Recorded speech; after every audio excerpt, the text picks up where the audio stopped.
রাখ তোদের family card.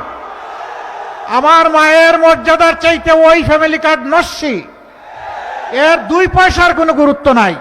এখন মায়ের গায়ে হাত তুলে আবার আইসা বলে যে একটা ফ্যামিলি কার্ড নাও। এক হাতে ফ্যামিলি কার্ড আর এক হাতে মায়ের গায়ে হাত। রাখ তোদের ফ্যামিলি কার্ড। আমার মায়ের মর্যাদার চাইতে ওই ফ্যামিলি কার্ড নস্যি, এর 2 পয়সার কোনো গুরুত্ব নাই। আগে আমার মায়ের মর্যাদা, তারপরে তোদের ফ্যামিলি কার্ড।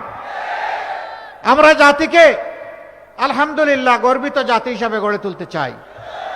কারো কার্ডের ধার এই জাতি ধারবে না ইনশাআল্লাহ। যে যুব সমাজ লড়াই করেছিল তাদের দাবি একটাই ছিল, উই ওয়ান্ট জাস্টিস। আমরা সমাজের সব ক্ষেত্রে আমাদের ন্যায্যটা চাই, জাতির সমস্ত নাগরিকদের ন্যায্যটা চাই।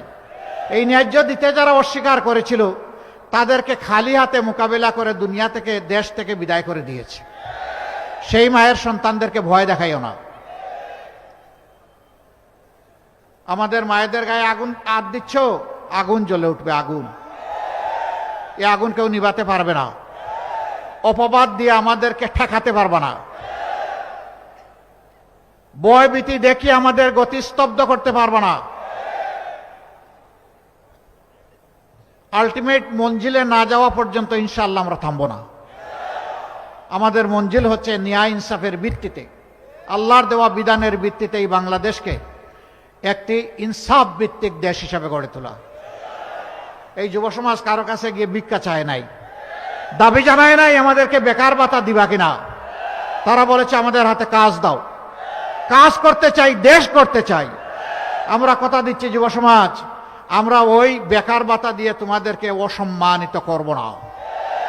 তোমাদেরকে শিক্ষা প্রশিক্ষণ দিয়ে তোমাদের হাতকে কারিগর, দেশ গড়ার কারিগর হিসাবে গড়ে তুলবো ইনশাআল্লাহ। ওই 28 সালের 6 সালের 28 অক্টোবর যে বার্তা দিয়েছিল আওয়ামী লীগ ক্ষমতায় আসার আগে, আজকে একই বার্তা দিচ্ছে এই দলটি। সেই দলের নেতাদেরকে বারবার অনুরোধ করা সত্ত্বেও তারা শান্তির পথে, মানুষকে সম্মান, মানুষকে ভালোবাসার পথে তারা আসছেন না। এখন তারা লেগেছেন আমাদের পিছনে, আমাদের মা বোনদের পিছনে। এখানে একজন বোন বলে গেছে তাদের কিছু বৈশিষ্ট্যের কথা। তারা মা বোনদের গায়ে হাত দেয়, তারা হুমকি দেয় কাপড় খুলে ফেলবে। এরা কি মায়ের পেট থেকে জন্ম নেয় নাই? এরা যদি মায়ের পেট থেকে জন্ম নিয়ে থাকে তাহলে এদেরকে অনুরোধ করব, প্রথম তোমার মাকে সম্মান করো। তুমি যদি তোমার মাকে সম্মান করতে জানো তাহলে গোটা বাংলাদেশ এবং বিশ্বের সমস্ত মাকে তুমি সম্মান করতে পারবা। আর তোমার যদি সেই পারিবারিক শিক্ষা না থাকে তাইলে তুমি মানুষ নও। এটি আমার কথা নয়, এটি আল্লাহর কালামের কথা। কালানাম বালহুম আদাল্লু।